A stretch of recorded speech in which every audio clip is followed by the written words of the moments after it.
Patanjali Yoga Sutras, Sanskrit text with transliteration, translation and commentary. I. Swami Vivekananda.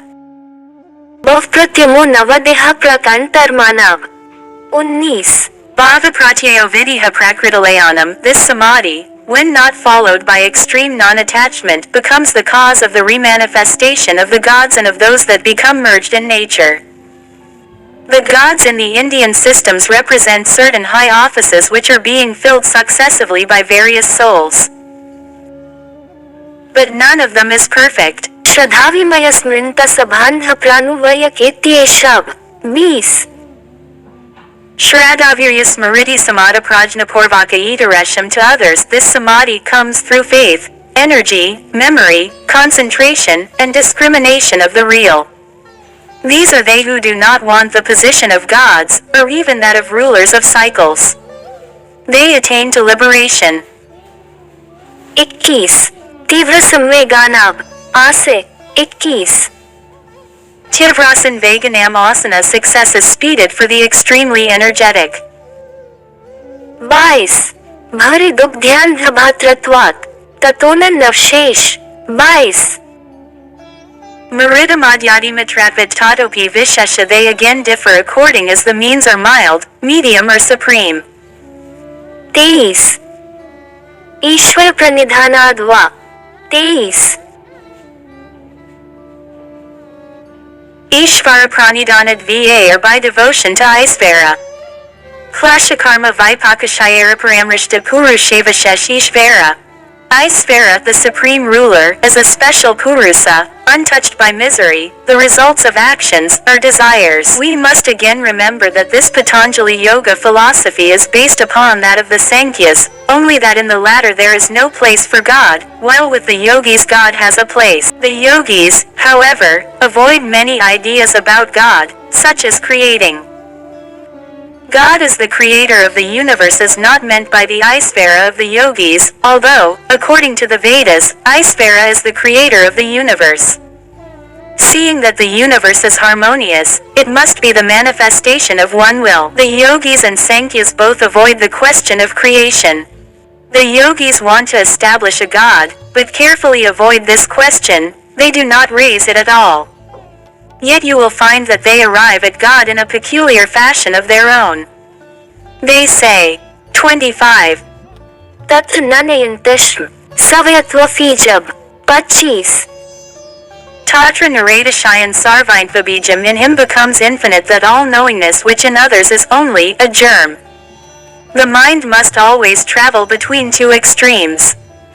You can think of limited space, but the very idea of that gives you also unlimited space. Close your eyes and think of a little space, and at the same time that you perceive the little circle, you have a circle round it of unlimited dimensions. It is the same with time. Try to think of a second, you will have, with the same act of perception, to think of time which is unlimited. So with knowledge. Knowledge is only a germ in man, but you will have to think of infinite knowledge around it, so that the very nature of your constitution shows us that there is unlimited knowledge, and the yogis call that unlimited knowledge God. 26. सनुवेशब अनन Guru कारिनान वच्छेदात Sa Purveshamapi Guru Kalanana Vakchahated. He is the teacher of even the ancient teachers, being not limited by time. It is true that all knowledge is within ourselves, but this has to be called forth by another knowledge.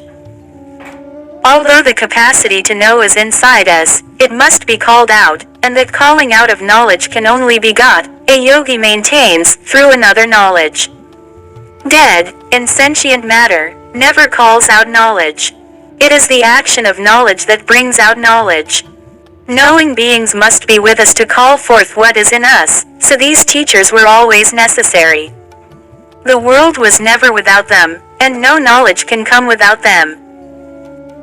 God is the teacher of all teachers, because these teachers, however great they may have been, gods or angels, we're all bound and limited by time, and God is not limited by time. These are the two peculiar distinctions of the yogis. The first is that in thinking of the limited, the mind must think of the unlimited, and that if one part of the perception is true, the other must be, for the reason that their value as perceptions of the mind is equal. The very fact that man has a little knowledge shows that God has unlimited knowledge. If I am to take one, why not the other?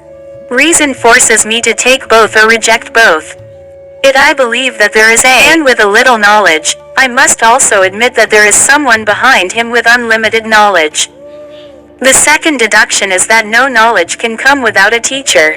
It is true, as the modern philosophers say, that there is something in man which evolves out of him. All knowledge is in man, but certain environments are necessary to call it out. We cannot find any knowledge without teacher. If there are men teachers, God teachers, or angel teachers, they are all limited. Who was the teacher before them? We are forced to admit, as a last conclusion, one teacher, who is not limited by time, and that one teacher or infinite knowledge, without beginning or end, is called God.